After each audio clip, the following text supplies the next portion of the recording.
Alison Wright, you play Martha Hanson on The Americans, and she's had a rough go of it the last couple of seasons, to say the least. Just the last few weeks, especially the character have been the most eventful for her yet. As we're discussing this now, the season is just about half over, so we, the audience, don't know yet if Martha is maybe nearing the end of the road. We don't know that yet. We're all have our fingers crossed that it's not. But was season 4 especially rewarding to film for you as an actor? Absolutely, from the get-go. Where we left it in season 3, of course, was absolutely thrilling and exciting. So we left her finding out that her husband, looks very different without his disguise. So it began then. So I knew season 4 was going to be great.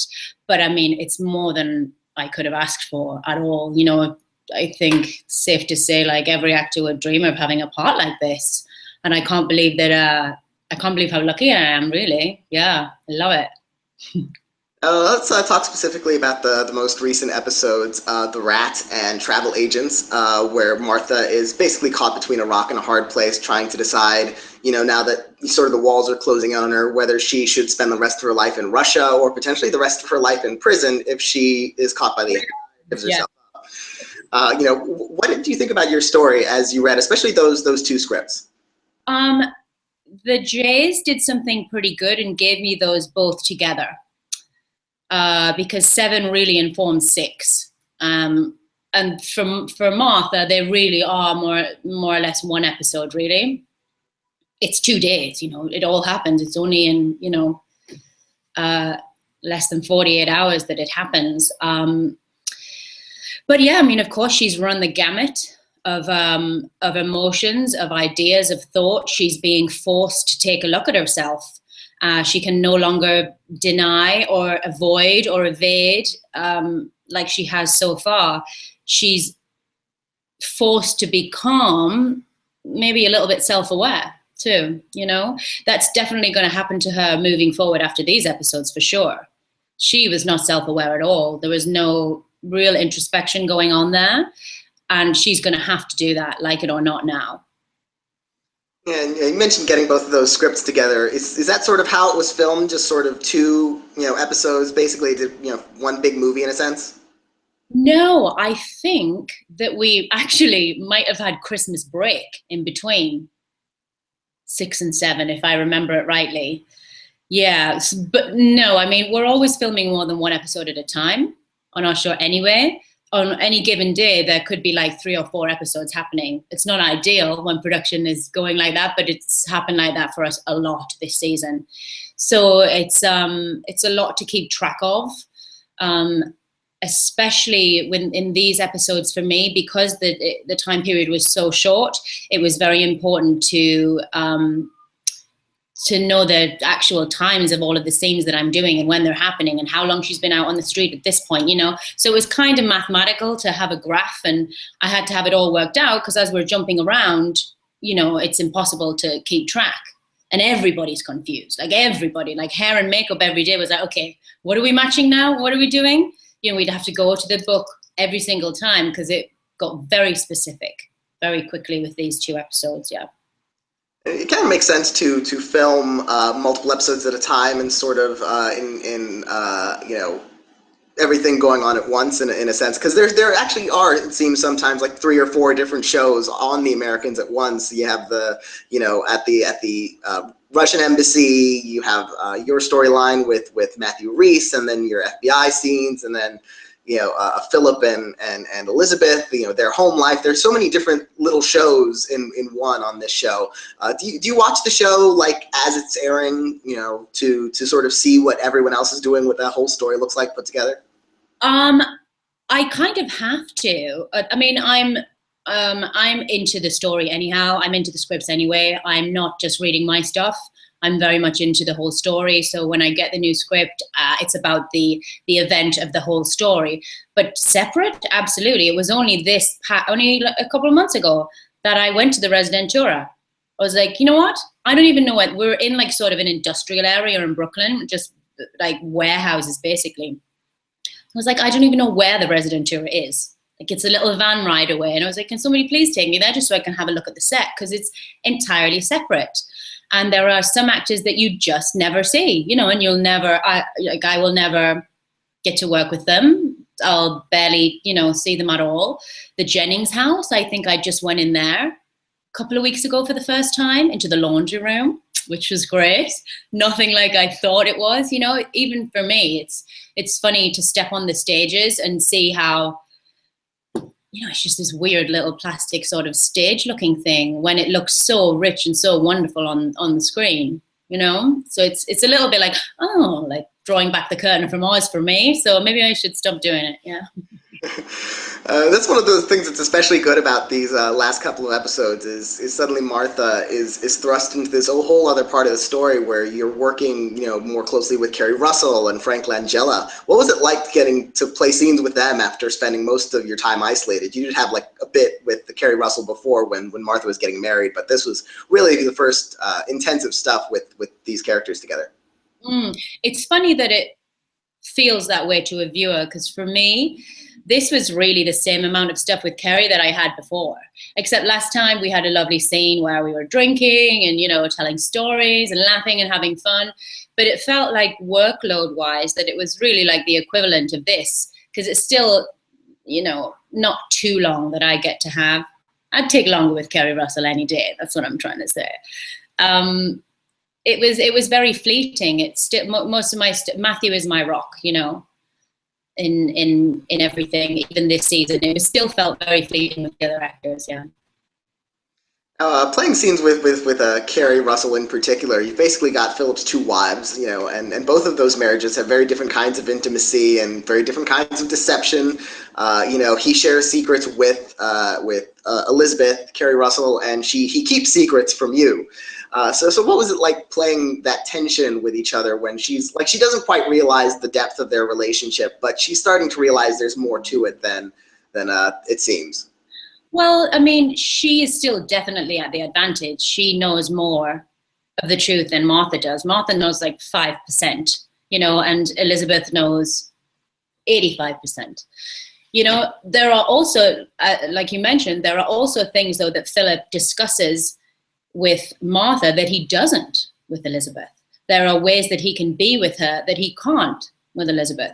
So that is a little more, I mean, it's not even keeled at all, but Martha allows him to be a person that Elizabeth wouldn't tolerate.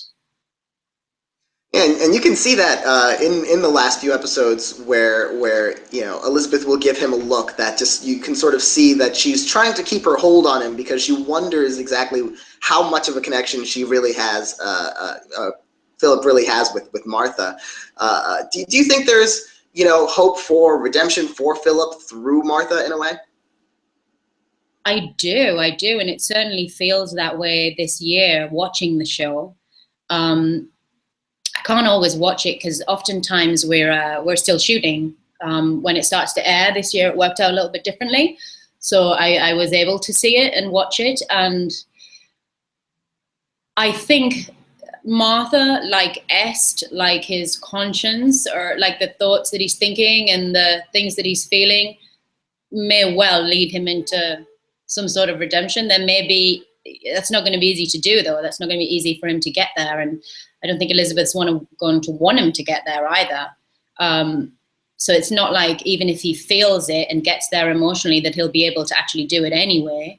But I certainly think everything is taking a toll on him now in a way that's becoming just too much. Yeah.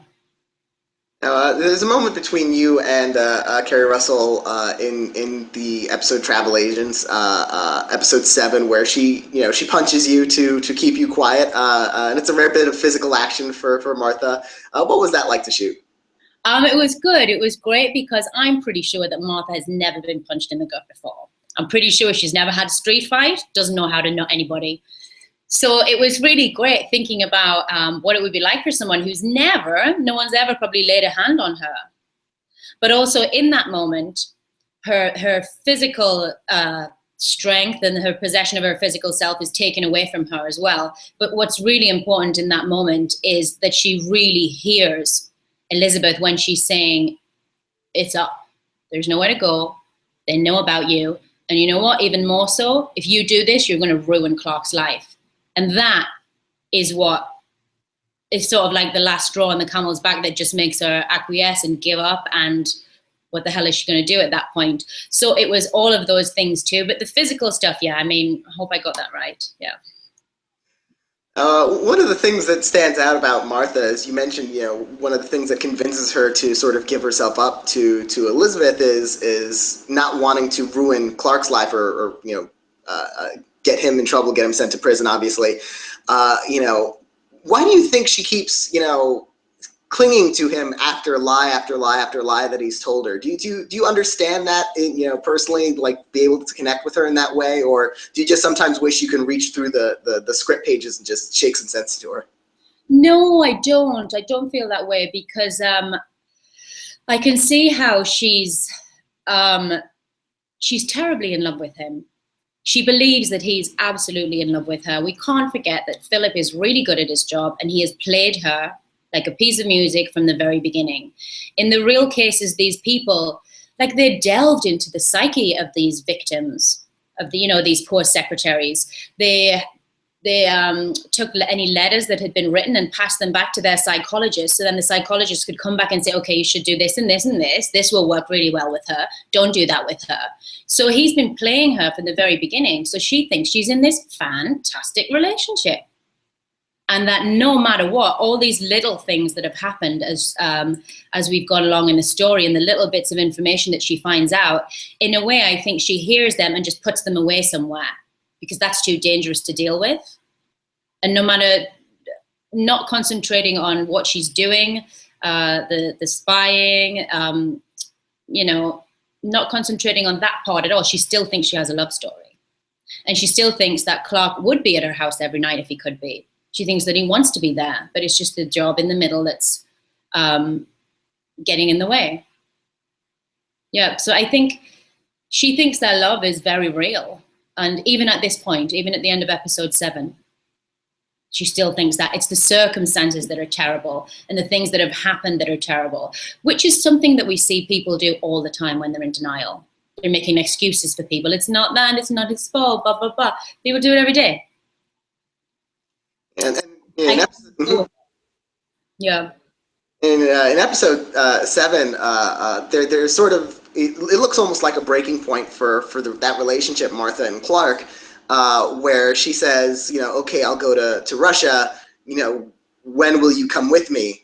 And he was supposed to tell her, I'll go with you, just to make her feel better, but he you know, for some reason he can't lie to her at that moment. You know, is that sort of like, you know, how did it feel like that moment for you as Martha to you know, what did you think was going through her head as you played that? It felt very important for me to take on that awful information about Russia and okay, but to the bottom couldn't drop out yet. So she still couldn't realize yet what that was. It's like, again, it's okay, I can deal with that because, all right, eventually you'll come and it'll be okay, right? So she had to still have hope at that point. You know, she's a person that ultimately is very hopeful. She's not cynical. She hasn't been jaded by anything. She thinks life is going to work out. She thinks things will be okay. That's just her glass half full mentality. Very hopeful. So she still couldn't lose all hope until that moment that he told her. And it's really telling that he's shown himself to her, that he's said that he's KGB, and that he's telling her what he knows she doesn't want to hear.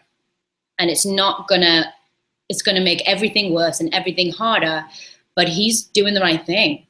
He has that much respect for her and love for her that he is not going to lie to her anymore. He's not going to lie to her again. He's just going to tell her the truth and try and help her through it. Do you think that a genuine love developed there from Philip, aka Clark, to Martha, or you know, I mean, he's obviously softening to her and afraid to let her get hurt. But do you think it's actual love to some degree? Well, you know, we didn't just pull this stuff out of the air, and we didn't just make it up, and we didn't just decide I didn't really decide anything on my own. We looked at all these real stories about these women that it happened to, and I pulled from that and was very conscious of their stories throughout the whole progression of the Americans. Women that, when they were caught and they were faced with the truth, wouldn't believe it. Wouldn't possibly. No, there's no way. There's no way. Our marriage is real. All of that stuff might have happened, but no, he loves me. We fell in love. To women that they could put up with anything. They could put up with being caught. They could put up with going to jail. One of them was in jail already, and then she came out and they told her that the husband was never real, that the KGB had forced him to marry her, and she went back and hung herself. There was another woman that found out, and again, wasn't really that bothered about being caught. She was not devastated, but when she found out about the husband, out the window. She threw herself out the window. So there was lots of these real historical cases that we pulled from, of all these women that had been through this stuff. And I had that constantly to feed me and to back up this idea that she was going along with it, you know? So we had real stuff that we built on, you know. We didn't just make it up, yeah. You were introduced as Martha in season 1, but you didn't become a series regular until the second season. So when you first took the role at the very beginning, did you expect that it would grow into what it's become, and that you'd still be, you know, developing this character 4 seasons later? It was pretty early on. It was probably about when we were maybe doing like the 4th episode in season 1 that the Jays, our showrunners, took me aside and let me in on what the plan was. So yeah, I knew. I couldn't believe my luck. And they were like, she's going to be around for a long time, you know. Long time. What does that mean? And then like some of these marriages, you know, there were children and they went on for years and years. I was like, yes, got a little bit of security, a little bit. So I knew fairly early on, but I mean, maybe I'm glad I didn't know what it would turn out to be. It might have been daunting, you know, but thrilled to end up where we have, yeah. Well, it has to be nice as an actor, especially, you know, to get that early indication that, okay, you're going to be here for a while. And on a show like The Americans, especially, where, I mean, you know, if you didn't know that, you could conceivably think you're going home every time you open up a script. Every week could be a potential deadly one for Martha. So that must be, you know, kind of a relief as an actor. Yes, absolutely. But still, every time the phone rings from one of them, it's panic for all of us. What are you calling me? What do you want? What are you going to tell me? So we're all still afraid of that, no matter what. It's always a sinking feeling to get a phone call from one of them. But it was great. But again, I didn't really know more than that. But because I had all of these real cases to work from, and I just kept learning about the FBI and the CIA and how information was passed and how people like Aldrich James managed to steal it and what they thought about, you know, how it went when they stole different things and how they were able to. And then the real life cases of these women, I just kept learning just all about that, reading about that, concentrating on that the whole way through to support me enough when it came to time for the payoff, yeah. And what kind of effect has The Americans had on your career, you know, overall? Like, has it opened a lot of doors since you started on the show? Absolutely. I find almost everyone in the business is a fan of The Americans. We might not have the numbers that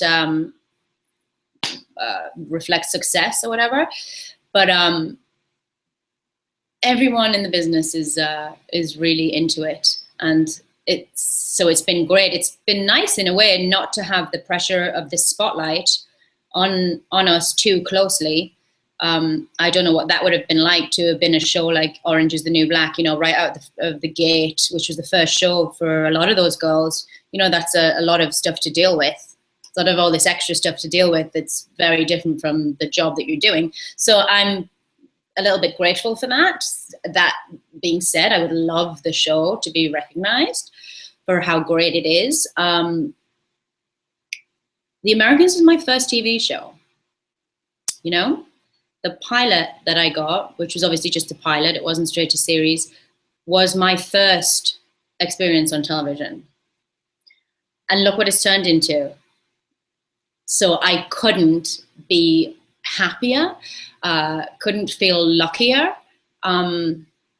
Gonna make myself cry here. But no, it's been absolutely marvelous to be part of something that I'm actually proud of, that is actually good. And also, most importantly, that I really had artistic freedom to create on my own, to have ideas that weren't necessarily maybe what had been thought, and to have them be very collaborative and open to what I was able to bring to the table. So I think I've had an experience way better than majority of my friends, you know? So I'm lucky, happy, all good.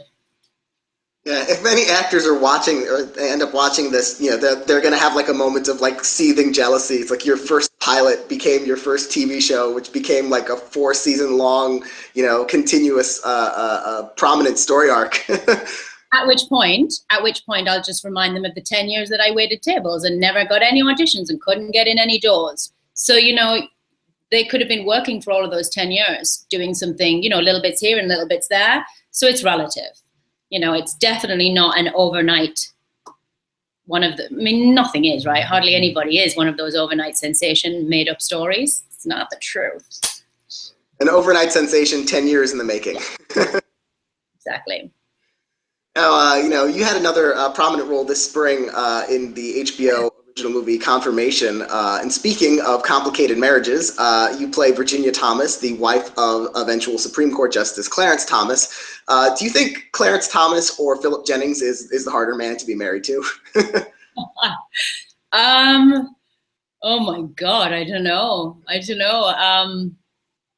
You know, it's very tricky when you're dealing with real people, you're dealing with people that are still alive.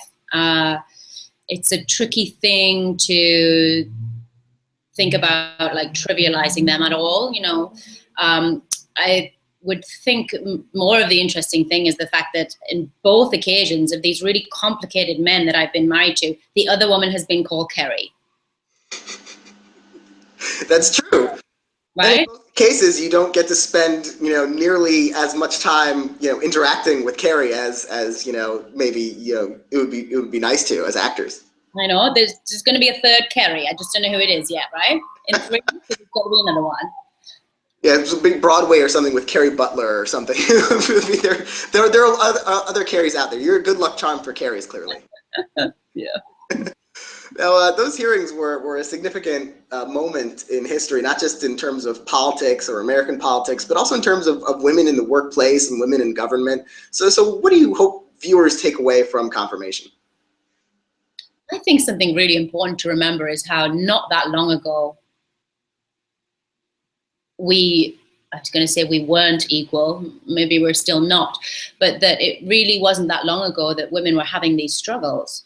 It really wasn't that long ago that we got the vote, you know, real basic stuff. I think it's an important story for Black America to see. Very proud to be part of it for that reason. And to see like the strength of this woman in this awful situation that she went through. So I'm really proud to be a part of the story. I think it's important that as women we band together and try and support each other in those kind of times of like harassment, abuse. You know, it's touching on a lot of things, that story. Well, I want to congratulate you again on Confirmation, and of course on The Americans, which is going still very strong, as good as it's ever been, I think. So thank you very much for talking to me today. Absolutely, my pleasure. Thank you.